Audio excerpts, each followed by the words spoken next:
बिस्मिल्लाहिर्रहमानिर्रहीम, अस्सलाम वालेकुम। मैं हूँ ईसा नकवी और स्काइप पर मुझे ज्वाइन कर रहे हैं सिद्दीक जान। तकरीबन 36 घंटे हो चुके हैं पाकिस्तान पीपल्स पार्टी की पीडीएम से बेवफाई को, और इस बेवफाई का तज़किरा हमने बारहा अपनी वीडियो में किया। ये कोई ऐसी चीज़ नहीं थी जो एक्सपेक्टेड नहीं थी। लेकिन सदीक, मुझे ये बताएं कि गुज़श्ता 36 घंटों में इस बेवफाई के बाद मौलाना फजलुर रहमान का क्या हाल है? क्या बड़े इक़दामात हैं? क्या खबरें चल रही हैं इस वक़्त? एग्ज़ैक्टली पीडीएम कोई फायर फाइटिंग की कोई कोशिश कर रही है, नहीं कर रही? ये हंडिया तो फूट चुकी।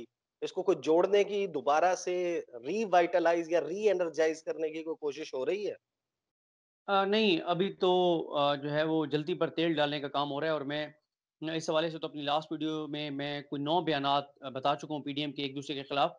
लेकिन हम उससे आगे चलते हैं, जो बात मैं अपनी वीडियो में कर चुका हूँ, उससे हम आगे चलते हैं। मैं आपको मौलाना के 3 इक़दामात बताऊँगा जो उन्होंने इन 24 से 36 घंटों में किए हैं। लेकिन उससे पहले बड़ी इंटरेस्टिंग चीज़ है इस नकवी साहब, आपको पता है कि इस्लामाबाद में नून लीग और पीपल्स पार्टी क्योंकि तवील अरसे तक इक़्तिदार में रहे और दोनों ने बहुत से लोगों को नवाज़ा भी सही और कुछ ज़रूरी नहीं है कि सबको ही नवाज़ा हो, कुछ लोग ऐसे भी हैं, जो ये समझते हैं कि पीपल्स पार्टी इस मुल्क को मसाइल से निकाल सकती है। कुछ कहते हैं कि पाकिस्तान में अगर कोई तरक्की ला सकता है तो वो नवाज़ शरीफ है। तो बड़ी तादाद है नून लीग और पीपल्स पार्टी के हामी साफ़ियों की, जो कि आपस में लड़ते रहते थे पीपल्स पार्टी और नून लीग की वजह से, क्योंकि आपको पता है पिछले कई इलेक्शन 3 दहाइयों से नून लीग और पीपल्स पार्टी एक-दूसरे के खिलाफ इलेक्शन लड़ते थे।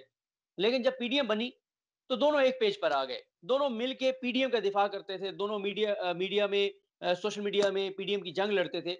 लेकिन बड़ी इंटरेस्टिंग सूरत-ए-हाल है कि जैसे वो मरीम साहब ने कहा था ना कि हाँ, हाँ, हाँ, हाँ, पीडीएम में लड़ाई हो गई है।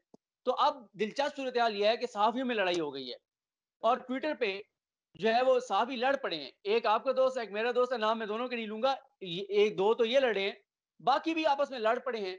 जो पीपल्स पार्टी सदीक जान के साहब, दोनों आपके दोस्त हैं, दोनों मेरे दोस्त हैं। अब आप ऐसे ना करें ना। चलें ठीक है, ये आपने अच्छा किया है। दोनों आपके दोस्त हैं, दोनों मेरे दोस्त हैं। 2 लड़ पड़े हैं और 2 की तो शदीद लड़ाई हुई है ना, बाकी भी लड़ रहे हैं, नोक-झोंक जारी है। और पीपल्स पार्टी के जो हामी हैं, वो अब जमहूरी बन के सामने आ रहे हैं। देखें ज़रदारी साहब ने ठीक कहा है कि पार्लियामेंट के अंदर रहना चाहिए, ये क्या तरीका है, आप बाहर आ जाएँ। और वो पहले जो इन चीज़ को जस्टिफाई करते थे कि इस्तीफे दे के बाहर आने, एक तो ये बात हो गई। दूसरा ये है कि मौलाना फजल रहमान साहब की तकरीर के ऊपर भी मैं बात कर चुका हूँ। जो उन्होंने खुलकर तकरीर की, खुलकर बात की पीपल्स पार्टी के हवाले से, उन्होंने कहा ये बददियानती है कि अंदर की खबर बाहर लाना बददियानती है। और राणा सनौला ने ये कहा है कि ये जो खबरें बाहर आई हैं ये किसी और ने नहीं बल्कि पीपल्स पार्टी के मीडिया सेल ने जारी की हैं, ये राणा सनौला कहते हैं। अब हम आते हैं उन 3 इकदामात की तरफ। एक तो ये है कि मौलाना एक फजल एक रहमान सेकंड, एक सेकंड सदीक जान साहब, सॉरी सॉरी। मैं ये 3 इक़दामात आपसे पूछता हूँ, लेकिन ये लड़ाई वाली बात हो गई है, ये मैं आपको कुछ सुनवाना चाहता हूँ। पहले आप ये ज़रा सुन लें, लड़ाई के हवाले से। ये आपको याद होगा 18 अक्टूबर, ये वो रात है जिस रात वो ज़ाहिर है जिस दिन कायदे-आज़म के मज़ार की बेहुरमती का वाक़या हुआ, उस रात कैप्टन सफदर को गिरफ्तार भी किया गया, सुबह के वक़्त तकरीबन। ये उस रात के कुछ जुमले हैं, 10-15 सेकंड के हैं, ये ज़रा सुन लें, लड़ाई के हवाले से, फिर हम बात करते हैं। और बिलावल, आओ मिलके आज ये वादा करें कि हम मुखालिफत में कभी इतने आगे नहीं जाएंगे जो रिवायात आज इमरान खान और उसकी जमात ने डाल दी हैं, उसके जो 200 तर्जुमानों की फौज ने टीवी पे डाल दी हैं। आप वादा करो कि हम इंतखाबी मैदान में लड़ेंगे, लेकिन आपस में नहीं लड़ेंगे इंशाअल्लाह ताला, इज्जत करेंगे एक दूसरे की। ये वो मौका था जिस वक्त मरियम सफदर साहिबा ने बिलावल जरदारी साहब को अपना भाई करार दिया और ये वादा लिया कि हम आपस में नहीं लड़ेंगे। सहाफ़ी भी आपस में लड़ रहे हैं, जिनकी हमदर्दियाँ हैं, ये खुद भी आपस में लड़ रहे हैं। और आसिफ ज़रदारी के खिताब के बाद जो अंदर की इतलात आई हैं, उसमें मरियम नवाज़ साहिबा जो हैं, उन्होंने फिर आसिफ ज़रदारी साहब को सुनाई। फिर वो कोई उसमें सुलह-सफ़ाई वाली बात हुई। तफ़सील आप बेशक बता चुके हैं, लेकिन ये जो सुलह वाली खबर गलत है। ये नून लीग ने गलत खबर चलवाई थी कि आसिफ अली जरदारी ने माफ़ी माँगी, आसिफ अली जरदारी ने कोई माफ़ी नहीं माँगी थी। ये गलत खबर थी अच्छा, और ये नून लीग ने चलवाई थी, गलत खबर थी, आसिफ अली जरदारी ने कोई माफ़ी नहीं माँगी। अ, ब बिल्कुल ये तो एक आपने बयान सुनाया है, दर्जनों ऐसे बयानात हैं, जहाँ ये कहते थे कि हमें दूर देखने वाले तबाह और बर्बाद हो जाएँगे, हम और करीब आएँगे, हमारी मोहब्बत बढ़ती चली जा रही है, दिन-ब-दिन बदल उसमें चुके। इज़ाफ़ा चला जाएगा, हमारे दिल एक साथ धड़कते हैं, हमारी सोच एक है। और बहुत कुछ। ये तो खैर इस पे बड़ी बात हो सकती है, बड़े क्लिप सामने आएँगे, लेकिन आपने बड़ा इंटरेस्टिंग क्लिप सुनाया है।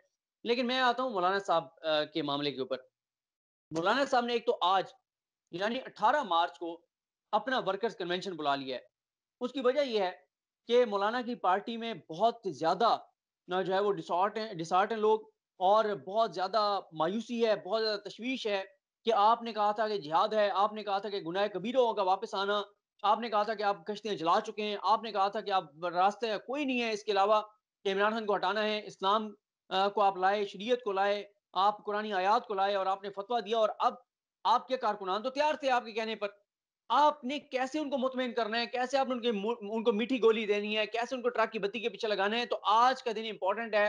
मौलाना साहब ने आज अपनी पार्टी का पहले नंबर पे तो वर्कर कन्वेंशन बुला लिया है। दूसरी जो डेवलपमेंट है, वो इस नकवी साहब ये है कि एक खत लिख दिया गया है, जो खत मंजर आम पर आ चुका है। मैं अभी आपको व्हाट्सएप भी कर दूंगा। और इस खत में ये लिखा गया है, ये जमीयत उलमा इस्लाम के जो है वो राइटिंग जो पैड है उनका ऑफिशियल उसके ऊपर है। और ये मैं थोड़ा-सा अगर आपको दिखा भी दूँ, लेकिन ये मैं अभी आपको भेज देता हूँ। इसको आप हो सके तो थंबनेल के ऊपर लगा दें कि ये जारी किया गया है। मोहम्मद असलम गौरी साहब हैं, सेक्रेटरी इत्तलात व नशरियात जमीयत उलमा इस्लाम पाकिस्तान। और ये मेन जानिब है मौलाना अब्दुल गफूर हैदरी साहब, जो अभी डिप्टी चेयरमैन सेनेट के उम्मीदवार भी थे। इसमें लिखा गया है, ये सूबाई उमरा के नाम है, नाज़मीन के नाम है। कहा गया है कि अस्सलाम वालेकुम, पाकिस्तान डेमोक्रेटिक मूवमेंट का इजलास 16 मार्च 2021 बामकाम इस्लामाबाद मुनक्किद हुआ, जिसकी सदारत कायदे जमीयत हजरत मौलाना फजल रहमान साहब ने फरमाई। इजलास में 26 मार्च 2021 को इस्लामाबाद की तरफ लॉन्ग मार्च की तैयारियों के सिलसिले में गौर खोज हुआ। पीडीएम की 10 में से 9 जमातों का मौकफ था कि लॉन्ग मार्च के साथ कौमी असम्बली की नशिस्तों से भी इस्तीफा दिया जाए। पाकिस्तान पीपल्स पार्टी ने अपने मौकफ में कहा कि हमने इस्तीफों के बारे में अभी तक अपनी सेंट्रल एग्जीक्यूटिव कमेटी से मंजूरी नहीं ली और हमें इस सिलसिले में वक्त दरकार है, जिस पर तमाम जमातों ने मुतफिका तौर पर फैसला किया कि 26 मार्च के लॉन्ग मार्च को मौखर किया जाता है। वक्त यह कि पाकिस्तान पीपल्स पार्टी अपनी सेंट्रल एग्जीक्यूटिव कमेटी से असम्बलियों से इस्तीफे के बारे में फैसला लेकर पीडीएम को आगाह कर सके। आखिरी पैराग्राफ बहुत इंपॉर्टेंट है। कायदे जमीयत हजरत मौलाना फजल रहमान साहब ने तमाम सूबाई और जेली जमातों को हुक्म दिया है कि वो लॉन्ग मार्च की तैयारियां जोरों शोर से जारी रखें और इसमें किसी किस्म की सुस्ती और काहली का मुजाहरा ना करें। तावक्ते के तावक्ते तावक्ते के मरकजी जमात आइंदा के अहकामात जारी ना करे। तो अब एक तरफ कारकुनान को एतमाद में लिया जाएगा, दूसरी तरफ खत लिख दिया गया है ये तासुर देने के लिए कि लॉन्ग मार्च होगा, हम पीछे नहीं हटे, हम जदोजहद जारी रखेंगे। तीसरे नंबर पे जो है वो NA 249 कराची में जो फैसल वाडा साहब ने सीट छोड़ी थी, वहां पर तय हुआ था पहले कि नून लीग के उम्मीदवार होंगे मिफ्ता इस्माइल साहब, वो लड़ेंगे और पीडीएम उसको सपोर्ट करेगी। लेकिन दिलचस्प बात आज ये हुई है कि आज पीपल्स पार्टी ने भी कागजात नामजदगी जमा करा दी हैं और JUIF ने भी कागजात नामजदगी जमा करा दी हैं और पीडीएम में शामिल दो और जमातों ने भी कागजात नामजदगी जमा करा दी हैं। तो मतलब यह है कि अगला फड्डा इनका होने जा रहा है NA 249 के इलेक्शन के ऊपर कि कौन लड़ेगा वो उस सीट पर, और उसके ऊपर भी अब आपस में बार्गेनिंग होगी। और अगर पीएमएलएन ने जिस तरह से पीएमएलएन इस वक्त कर रही है, राना सनौला जो बयान दे रहे हैं आसिफ अली जरदारी के खिलाफ, नून लीग ने जो शातिक अब्बासी ने कहा कि हम पीडीएम से निकाल देंगे पीपल्स पार्टी को, तो फिर इसका मतलब यह कि पीपल्स पार्टी भी इलेक्शन में होगी। और ये सीट अगर वहां पे नून लीग भी लड़ी, वहां पे पीपल्स पार्टी भी लड़ी, तो पीटीआई के चांसेस हैं कि वो शायद ये सीट निकाल लें। तो इसके अलावा मौलाना साहब जो हैं वो उन्होंने जो खिताब किया उसमें उन्होंने कहा कि कहीं पे ये बात नहीं थी कि इस्तीफे जो हैं वो एटम बम की तरह हैं, और कहीं ये तय नहीं हुआ था। उन्होंने कहा है कि उससे इससे पहले वो कल बयान दे चुके हैं कि पीपल्स पार्टी का रवैया गैर जमहूरी था और वो ये कह चुके हैं कि हम लॉन्ग मार्च करेंगे, पीपल्स पार्टी ने नहीं आना तो नहीं ना आए। और अब ये है कि इस हवाले से अगले 4-5-6 दिन में फैसला हो जाएगा। लेकिन पीपल्स पार्टी ने अभी तक अपनी सेंट्रल एग्जीक्यूटिव कमेटी का इजलास नहीं बुलाया। ये भी बड़ी खबर है, बड़ी बात है कि जिस एक इजलास से फैसला होना है, तो उन्होंने इजलास नहीं बुलाया। और ये किसको बेवकूफा बना रहे हैं, जब एजेंडा ये था कि इस्तीफे देने या नहीं देने, पूरे पाकिस्तान को पता था। तो ये आप इतना तो बेवकूफ ना बनाए लोगों को कि आपने कहा कि हमने सेंट्रल एग्जीक्यूटिव कमेटी से इजाजत नहीं ली थी कि इस्तीफे देने या नहीं देने।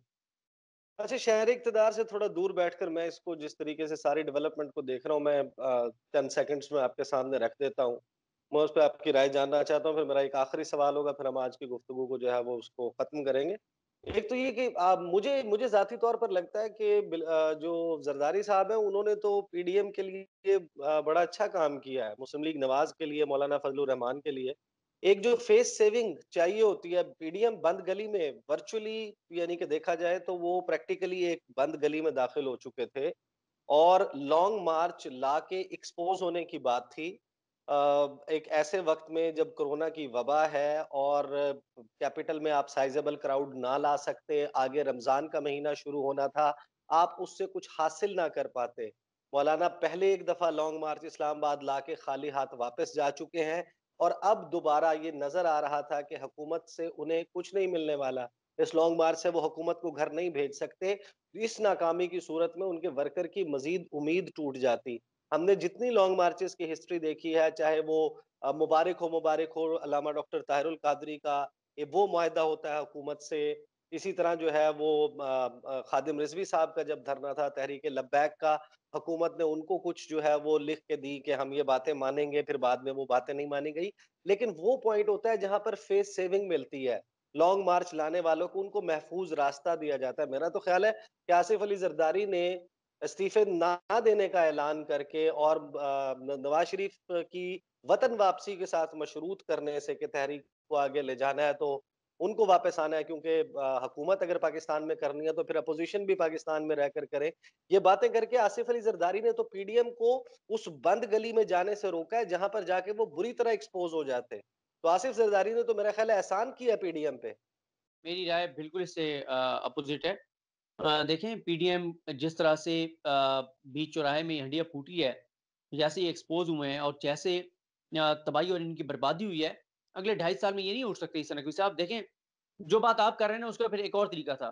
उसका तरीका ये था कि आप कहते कि हमने क्योंकि हम खुद को कौमी जमातें कहते भी हैं और कहते हैं कि हम कौमी जमातें हैं, हम अवाम पाकिस्तान के असल नुमाइंदे हैं, हम तो कहते हैं ये जाली हुकूमत है, अवाम के वोटों से नहीं आई, अवाम के वोट तो हमारे पास थे, हमें अवाम की ज़्यादा फ़िक्र है, कोविड की तीसरी लहर बहुत खतरनाक हो चुकी है, हम लॉन्ग मार्च को मुलतवी कर रहे हैं ईद के बाद तक। फिर ये क्या करते? फिर ये करते कि ईद के बाद जैसा-तैसा भी है एक लॉन्ग मार्च करते और उस लॉन्ग मार्च का ये होता कि हुकूमत कहती रहती तादाद नहीं थी, ये कहते बड़ी तादाद थी और फिर ये आके कहते हैं कि हमने लॉन्ग मार्च किया है, हम आए हैं, हमने ये किया, हमने वो किया और कोई एक नया ऐलान करके, एक नई कोई बना के उसको एक लाएमल बना के और किसी तरह से लगे रहते। लेकिन ये जिस तरह से लड़े हैं और ख़ास तौर पे जिस तरह आसिफ अली ज़रदारी ने वहाँ पे नवाज़ शरीफ को टेक ऑन किया है और जिस तरह नवाज़ शरीफ के ऊपर वो बरसे हैं और उसके बाद नवाज़ शरीफ जैसे भीगी बिल्ली बने और जैसे नवाज़ शरीफ को सांप सूंघ गया और उन्होंने कोई जवाब नहीं दिया और उसके ऊपर मरियम को जवाब देना पड़ा, तो इस चीज़ ने तो इनको इस तरह तबाह और बर्बाद किया सियासी तौर पर कि अब ये अगले 2.5 साल नहीं उठ सकते और अब मुझे बताएँ कि जितनी यानी कि तारीफ़ें ये आपको लगता है कि आसिफ अली जरदारी ने बदला ले लिया है जब उन्होंने ईंट से ईंट बजाने का बयान दिया था और उसके बाद इस्लामाबाद आए थे उन्होंने इशाइये पे या जोहराने पे बुलाया हुआ था इन सब लोगों ने आने से इनकार कर दिया था फिर जरदारी साहब को कितने माह जो है वो पाकिस्तान से बाहर जिला वतनी काटनी पड़ी दुबई बैठ रहे। देखिए ईसा नकवी साहब मसला ये है कि इस सारी चीज़ ने अब मुझे एक बात बताएँ, जितने ये अभी आपने एक बयान चलाया है, 2023 के इलेक्शन कैंपेन में इमरान खान की उस वक़्त तो ज़ाहिर है हुकूमत में नहीं होंगे, उस वक़्त तो तहरीक इंसाफ पार्टी के तौर पे इलेक्शन कैंपेन कर रही होगी।